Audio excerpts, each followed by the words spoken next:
নমস্কার বন্ধুরা, আমি রঞ্জিত হালদার। আমার চ্যানেলের সমস্ত বন্ধুদেরকে জানাই আন্তরিক অভিনন্দন ও প্রীতি শুভেচ্ছা। আপনারা আমাকে বেশি বেশি আশীর্বাদ দিচ্ছেন এবং ভিডিও বানানোর জন্য আমাকে আপনারা আরো উৎসাহিত করছেন। তো আজকে নিয়ে এসেছি একটা খুবই পরিচিত গাছ, সেটা হচ্ছে টমেটো গাছ। কিভাবে আমি 10 দিনের মধ্যে কিভাবে গাছের মধ্যে ফুল আনিয়েছি বা কিভাবে গাছের গ্রোথ হয়েছে সেটা আপনাদের সাথে আমি শেয়ার করব।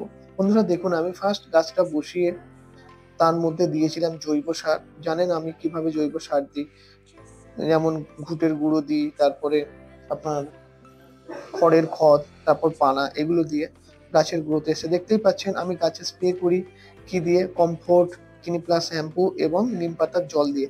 দেখতেই পাচ্ছেন গাছের কোনো পাতার একটা কোনো পোকায় কোনো আক্রমণ করতে পারেনি এবং গাছে ফুল ফুল এসছে প্রত্যেকটি গাছে।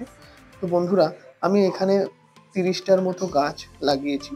তো এই 30টা গাছে যখনই ফল স্টার্ট করবে, এক একটা গাছে 3 থেকে 3.5 কেজি বা 4 কেজির উপরেও বেশি টমেটো হতে পারে, যদি আপনারা